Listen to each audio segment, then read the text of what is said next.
A young girl left her house to visit a nearby store just minutes away, but never came back. What started as a normal summer day turned into a nightmare that would haunt her family and community for decades.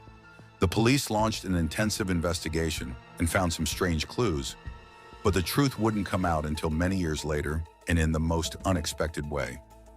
Christy Wesselman was born on April 19, 1970, in Glen Ellen, Illinois. She lived with her mom, two older brothers, and a sister in a quiet suburban neighborhood that was considered one of the safest around. Christy was full of life, always outside with the local kids, always surrounded by friends. At school, she was popular, outgoing, and even served as vice president of her class. She played volleyball and softball and was the kind of teen everyone admired. In the summer of 1985, 15-year-old Christy was taking summer classes and hanging out with her friends in her free time. On July 21st, she got home from school around 3:30 p.m. and told her mom she was heading to the nearby store to grab a soda and a chocolate bar. It should have been a quick trip, just a few minutes, but Christy never came back. At first, her mom assumed she might have run into some friends. This was the 80s, no cell phones, no way to check in. But as time passed and the sun went down, her worry turned to fear. She started calling Christy's friends. None of them had seen her. She retraced the route to the store, searching the streets, but there was no sign of her daughter. By 1:50 a.m., with Christy still missing, she called the police. Officers quickly joined the search, starting by talking to the store clerk. He knew Christy well. He even used to babysit her and said she'd stop by around 4 p.m., bought some chocolate, and left. She seemed happy. Nothing seemed off. Other witnesses confirmed seeing her at the store, but no one knew where she went after that. The police spoke to Christy's friends and checked nearby areas, but no leads turned up. The search stretched into the early morning. The next day, a detective suggested retracing Christy's possible path. A common shortcut between her home and the store ran through a nearby field, a large, overgrown lot with a narrow trail used by kids in the neighborhood. As the detective followed the trail, something caught his eye in the tall grass. It was a body. It was Christy. Forensics examined the scene, but found almost nothing. No footprints, no items, no clear evidence. The autopsy revealed she had been stabbed 8 times.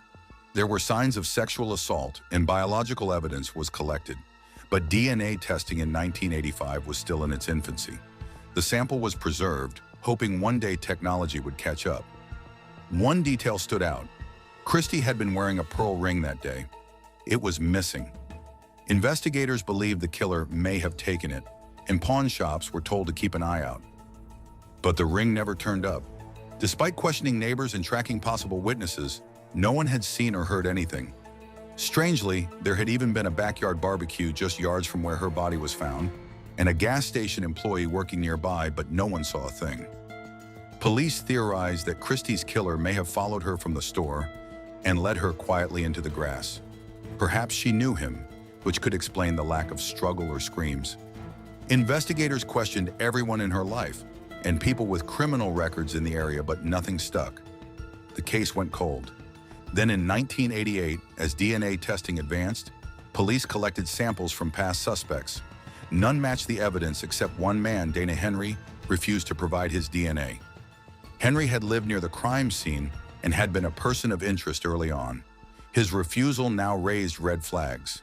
Police got a court order. Henry resisted, was held in jail, and eventually gave in. But the result shocked everyone. He wasn't the killer.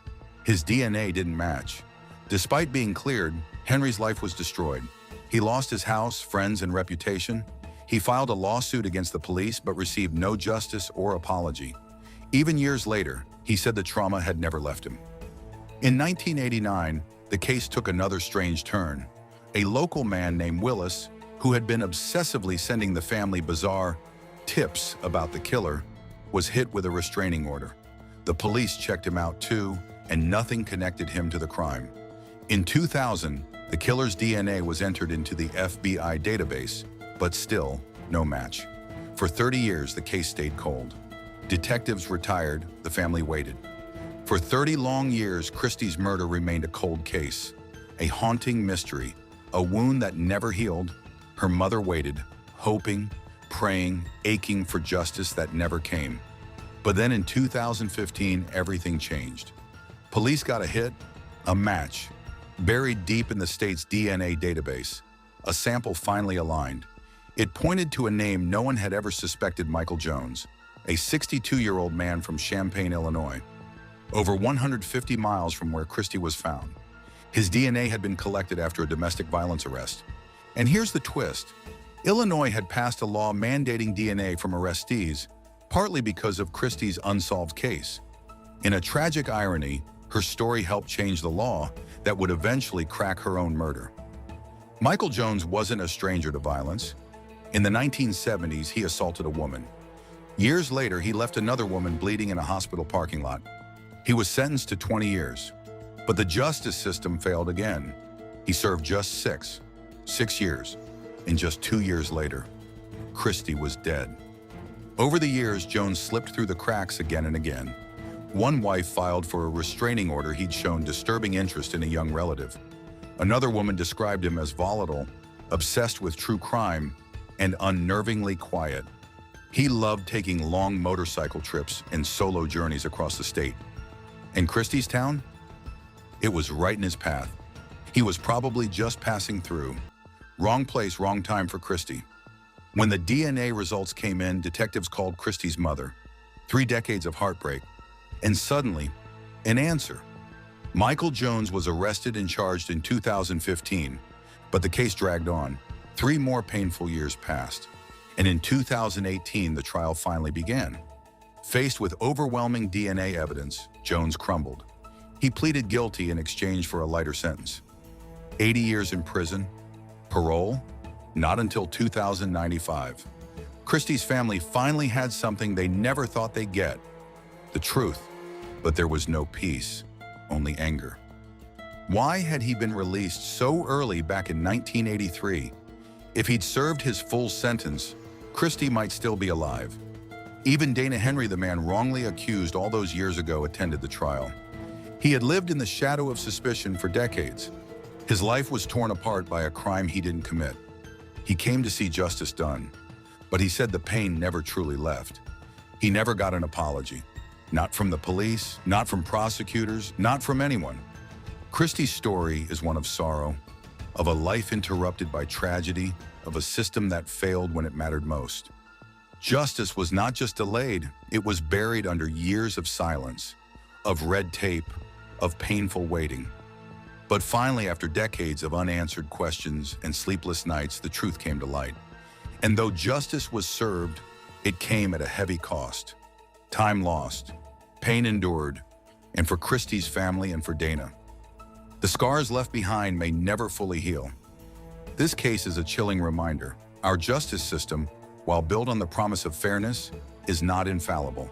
It can be slow, it can be blind, and sometimes it takes far too long to right a wrong. So I want to hear from you. Do you think justice was truly served here? Or was it simply too little, too late? Let's talk about it and drop your thoughts in the comments below. And if this story moved you, even just for a moment, please hit that like button. It helps bring more attention to stories like Christy's stories that deserve to be seen, to be heard, and never forgotten. Thank you so much for watching. Take care of yourselves. Take care of each other. Stay safe, stay aware, and never stop asking questions.